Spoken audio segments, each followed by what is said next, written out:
dragging this nation into an illegal and unjustified war with Iran. As someone who survived the horrors of war, I know that bombs do not build peace or create stability. Military strikes will not make us safer. They will inflame tensions and push the region further into chaos. Every time we abandon diplomacy, we choose destruction. We know who will bear the costs of this decision: innocent civilians caught in the crossfire and young service members sent into harm's way. The American people are exhausted by endless wars built on false promises and paid for with American and foreign lives. Congress must reassert its constitutional authority. I urge my colleagues to vote yes to stop U.S. involvement in another illegal forever war. Thank you, and I yield back. How do you keep them from having the nuke? Impeach Trump is the opposite of having a better idea. You're killing your party. You're killing your party. And look, I hope it works out for you. I hope you guys splinter off and become, whatever you really are, because you're not a capitalist and you're not a Democrat. And, you could say, well, what do you know? I was raised by a real one. I was raised by a real one. Go ahead and criticize Mario Cuomo. What's going to be your biggest insult? That he spawned me and Andrew? Is that going to be the best you have? Because you ain't compared to him. Not in terms of intelligence, not in terms of success, not in terms of pedigree, not in terms of philosophy, not in terms of mission, not in terms of eloquence, not in terms of charisma, not in terms of anything. Certainly not electability. You are killing your party because you are not a real one. Because you're doing what's good for you in a vacuum with your little social media following. You're no different than a pod bro. And you're killing your party. And Democrats better wake up and realize that you're better than this. Be with the 80, not the 20. Okay? I want to ask you why you are out of step with the rest of your party. They say there was no urgency to this, it did not need to happen now, and they say there's no plan. Why do you disagree? What did you hear differently? Well, as far as I know, all of my colleagues that you just ran their clips of them, how they're describing of that, right? They've all say that, we must never allow Iran to acquire a nuclear bomb. And now every other of them also thinks now no one is going to weep that the Ayatollah is gone now too. Now those things, they all agree on that. And then when that happens, why can't you just acknowledge that that's actually a good thing?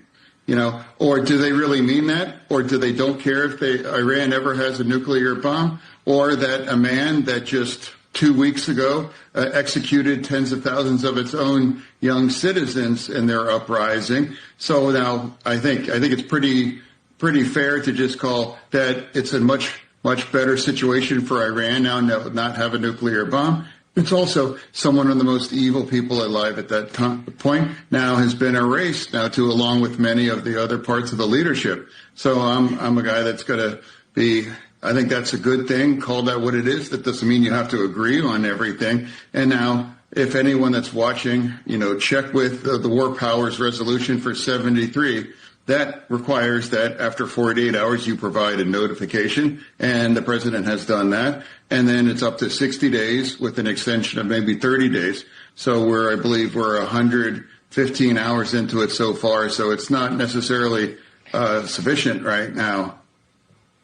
Senator, what you said about the Ayatollah and the not wanting them to get nukes, that has been the situation now for a long time, for many, many years. Nobody likes the guy. Nobody wants him to have nukes. Much of the population doesn't like the guy, and they have killed protesters in the past. Maybe this last go-around was the deadliest, but they have done it in the past. Why now, though? Why did the administration decide to attack now? What was the urgency about this moment? Well, because if bringing people back into the past, I was the only Democrat that actually supported last summer when the president struck with the nuclear facilities back in Iran. I thought that was a good thing because Iran had about 900 pounds of just step below weapons grade uranium. And I think, it's an entirely appropriate thing that's done. So I would just encourage people to just, are you really serious about making sure that Iran could never acquire a nuclear bomb? And, if that happens, just acknowledge that that's a good thing for the world. And that's definitely a great thing for Israel. Israel deserves to live in that kind of security and that kind of a peace as well. And now this incredibly evil Iranian regime, now being able to wipe them out, just in a strike, I think that makes the world safer and better right now. A few things in regard to what Sonny's saying about it being a legal war. Every modern president since Reagan has done this in attacks from Syria, Libya, Bosnia, Panama. So it happens continually, to give it context. The other thing is the travel. What does? That Congress has ceded this power a long time ago. And I have a lot of criticisms on Congress, and this is one of them. If you want to be part of the conversation, don't hand your power over to the presidents, which they have done. Two, the travel policy. I wanted to look this up because there are a lot of Americans stranded. It ends up since the 70s that the government has put countries on certain warning labels like beware, but also it is not the government's responsibility. They won't have the capacity to bring everyone back. They've changed that because that number was not, they had a number you were supposed to call that. Yeah, the numbers. That was different. Yeah. But then the last thing is, the other day I talked about how whereas administrations change and it's always political, I trust often the generals in the military. 74 retired U.S. generals and admirals came out endorsing this operation and saying that since its inception 47 years ago, they have been, this regime has endangered the lives of U.S. troops, diplomats, civilians across the Middle East and here at home.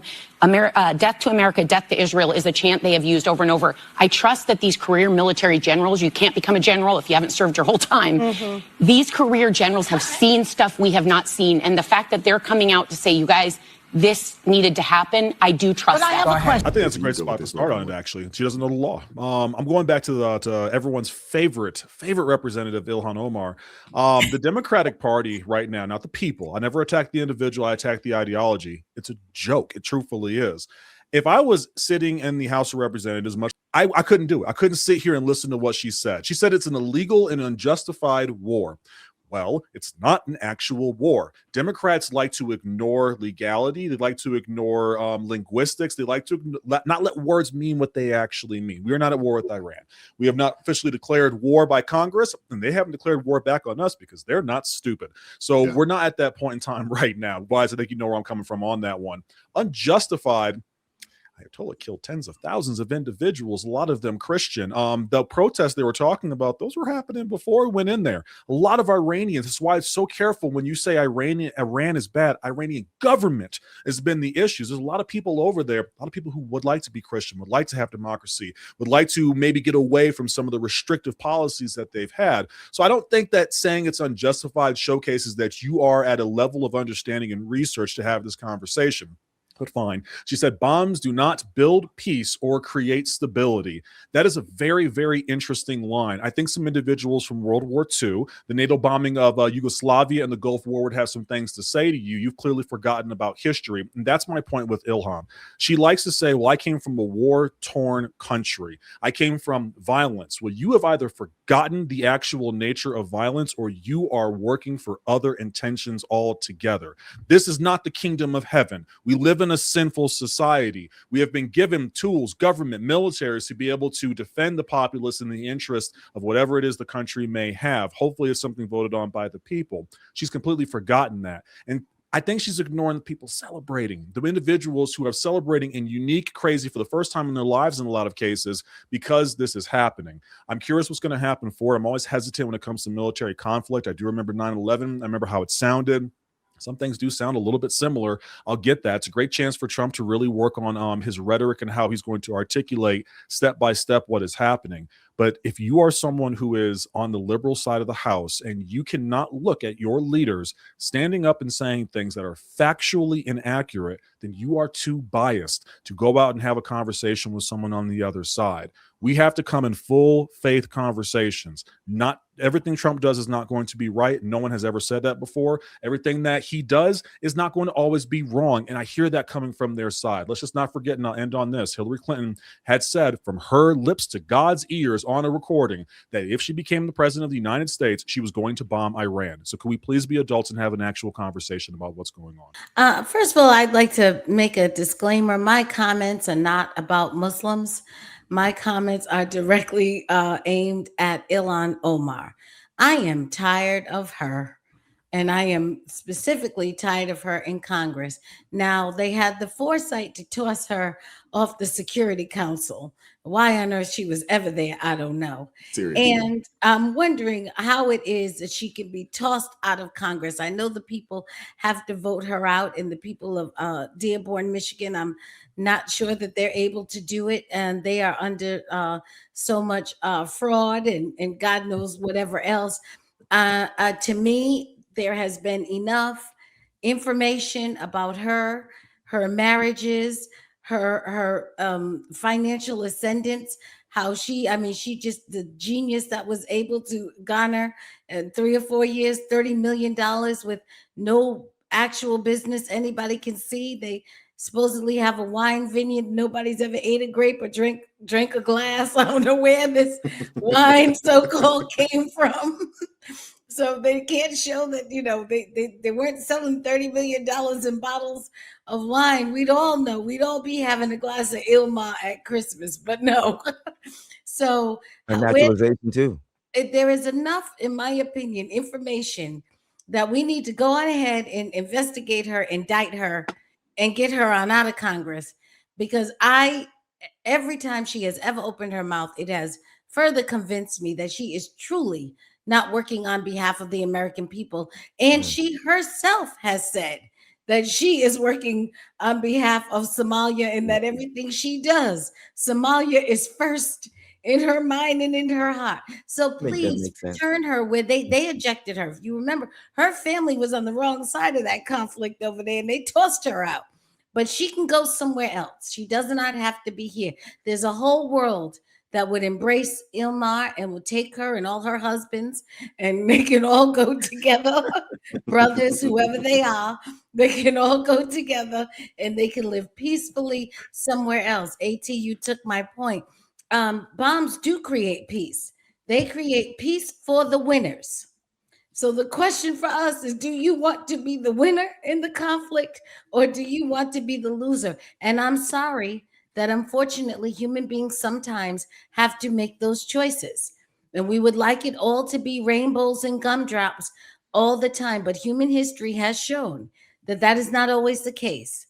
And that is sometimes in a conflict that there will always be conflicts. And in a conflict, you have to decide whether or not you're going to be on the winning side and the losing side. And history has shown the losing side is never good. Please send me to The View. I know once again, just like when we had Elizabeth Hasselbeck, that woman, and she's a regular person on The View, she tries.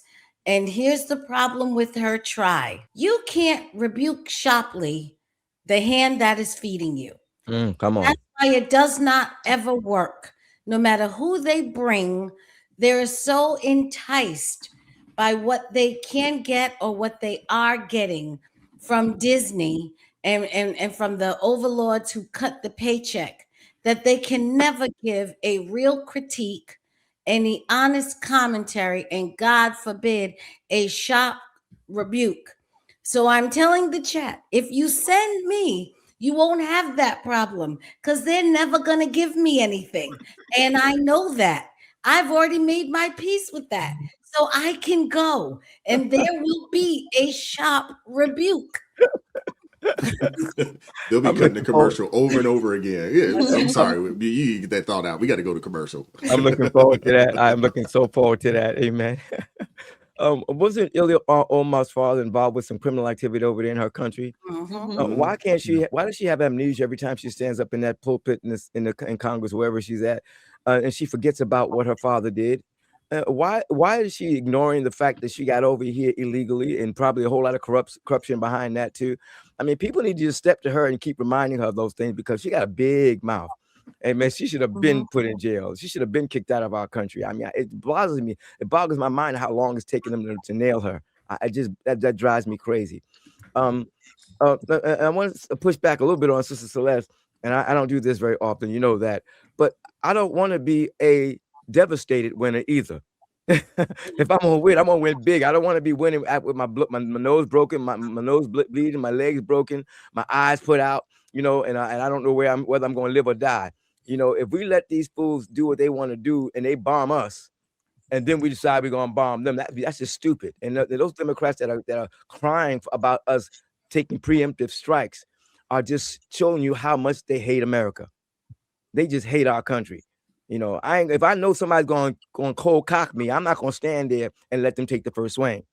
You let me know you want to hit me, I'm gonna be doing something. Name the communist nation that allows people to drop songs like F Donald Trump in their country on the radio. Come on. What communist nation allows that? It makes no sense. You know, while you dogging him, he's protecting you while you're dogging him, and he's a dictator. I'm just make it make sense to me. 47 years of Iran doing what they did. 47 full years. And you have people still in the comments questioning why America would even do anything. Do you want us to be punks like Obama and send money? Come on. You know, at nighttime when nobody knows what's going on. And I just watched a clip of Marco Rubio who pointed out in 2013 or 14, somewhere around 2015, that that money being sent out would come back and bite America. That's right. That would come back and get America because they will have what they need for the infrastructure for their nuclear program, as well as for the long-range missiles ballistic missiles that they're working on. So the thing is, y'all it's like y'all don't understand that masculinity, strength is back in the White House. I think that's what a lot of people don't realize. It is back in the White House. So we're not going to be punks. Listen, I always say it. I don't care what nobody says. I know ATC, I always talk about New York. Listen, Trump is from Queens and I'm from Queens. Punks jump up to get beat down. We don't play. If you come, cool, just come, and we're gonna come right back at you. We're not the ones to play with, regardless of what you want to think. We're not the ones to play with. And if I tell you I'm gonna do something, okay, I said you A, B, C, D. These are my rules. If you break these things, then what happens thereafter, that's your fault. Right. D, E, and F is about to be your problem because I'm going to come back at you. I already gave you my warnings. I gave you my boundaries. I explained to you what it's supposed to be. And you don't listen, and you decide all right. But the thing is, all of y'all are so comfortable because I see people in the comments talking about Americans don't want to bomb other countries and so on and so forth. But y'all didn't care when Obama was doing what he's doing. Like y'all didn't care. Y'all had nothing to say. Come on now. When he was doing stuff, y'all couldn't be bothered. Y'all were so silent, and y'all were in agreement with all of his stuff. And he didn't go to Congress and ask Congress nothing. He just did what he did. Killed American citizens too. Exactly. Set off a whole Arab Spring. Oh, they don't exactly. Do we have to think about Benghazi? I mean, do we need to talk about that? All of these things, and this is my problem. Y'all, this is how, when y'all say that we're in a cult, we're not in a cult. Y'all are in the cult. Y'all are the ones that are brainwashed. Y'all are the ones that are confused. And y'all let someone who hates the country that you live in represent your district. Meaning Ilhan Omar. You put people like Ilhan in office. You put people like Rashida in office. People that hate America. Why would you want someone who hates your country in power? And I say that because this is your homeland. As Ilhan said, when they said she could get deported, she said, "Fine, deport me. I'll go to Dubai. I'll go to any other." So she's like, "I have go back to Ethiopia though." She didn't want to go back there. Nah, not Somalia. She didn't want to go back there, but she was ready to go wherever else. She was good. She was cool. Yeah, we good. Well, you can do that now, Crystal. When you worth $30 million, you Come know on. what I'm saying? Exactly. You can go anywhere in the world now. $30 million for a winery that don't exist, allegedly, right? Where there was no wines, allegedly, right? And y'all sit down here and y'all defend this bad behavior, and y'all want to keep yelling, Trump is bad, Orange Man bad. Pray and ask God to remove the scales from your eyes because y'all are so confused. This man is showing American strength and putting everyone on notice. And when I say everyone, Cuba, North Korea, China, Russia, on notice. We're not punks. And if you dare to jump in my space, there's going to be problems to pay. You're going to pay for what you do. So again, I don't want to hear none of the foolishness about what Trump did and Americans don't want to do that. Listen, I will say it again, like I said the other day. I am getting exactly what I voted for. And I'm thankful for that because the alternative would have been Tampon Tim and Word Salad Kamala.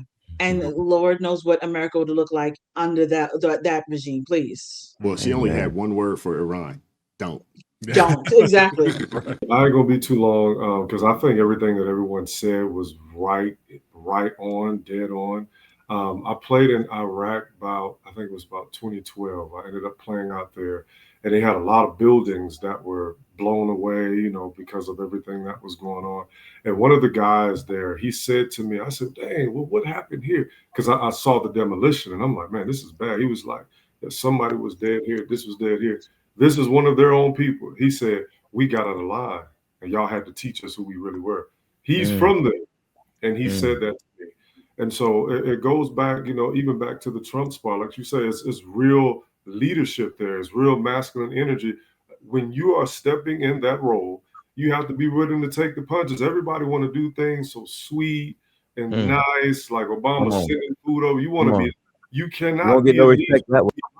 Like how does that work without adversity? If you don't have no critics, you heard what Malcolm X said, if you ain't got no critics, you likely will have no success.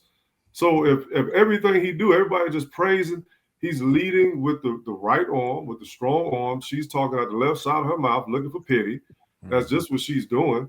And what people we get into a place where she used her Somalian, her being a Muslim woman. They use all those things to try to soften the stance, to try to make them feel a certain way. No, you getting out of line. Come here. Get back in line. You should not have this. And just like Crystal said, why would I sit here and let you punch me first? And just like Minister Daniel, I don't want to be messed up in this fight. One thing, I'm not a big Floyd fan. I respect his artistry, but he wasn't beat up. He fought them fights and he won them fights.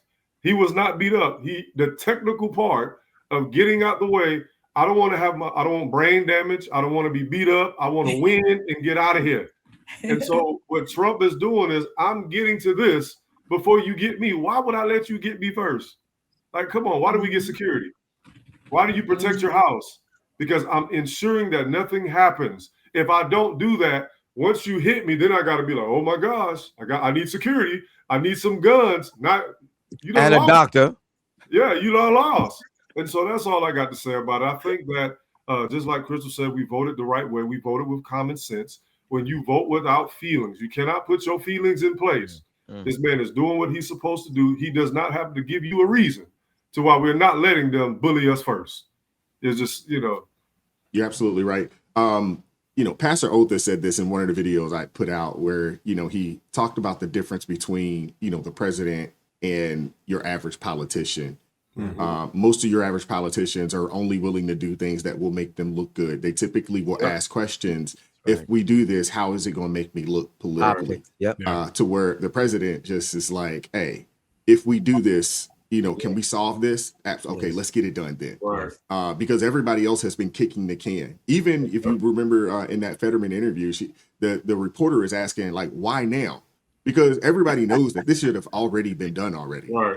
This should not have lasted 47 years. And some people, Trump said that soon as they took over, in the in the early 80s, soon as they took over, they should have jumped in there. As soon as they took those hostages, they were like, no, we're not dealing with this.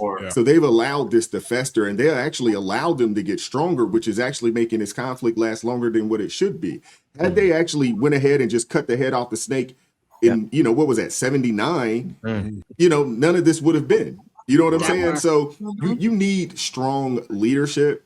And, no offense to any of the women that are in, politics, but I just think that most women that are in politics, too emotional, too soft.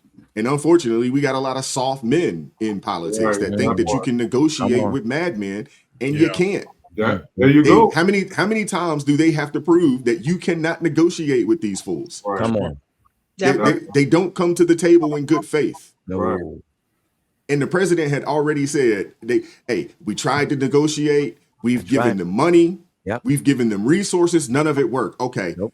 Only thing that they understand is force. That's right. That's it. That's just like the bully. You can try to negotiate with the bully. Right. Nah, you got to go punch him in his face and let it be known, like, no, I'm not going to deal with this. That's right.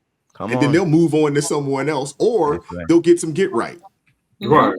Right. Come on. I want to hear from you guys in the comment sections. What are your thoughts on any of this? Hit the like button, share the video, subscribe to the channel, turn the notifications on all so you never miss an upload. Consider joining the ARP family or buy your brother a coffee. That link's in the description box below. Join us Tuesday, Thursday, and Friday for ARP in the morning, 9:30 a.m. Eastern Standard Time. And as always, keep God first. Stay prayed up. We'll catch up with you all next time. Peace. It is God who arms me with strength. Yeah, I'm battle ready. He trains my hands for battle. My heart stays steady. But thanks be to God, he gives us the victory. Through my Lord Jesus Christ, fear can't live in me. I was down to the dirt, red clay on my shoes, old pain in my shirt, oh so bruised. And the Lord hit my chest, kicked air from my breath, put power in my step.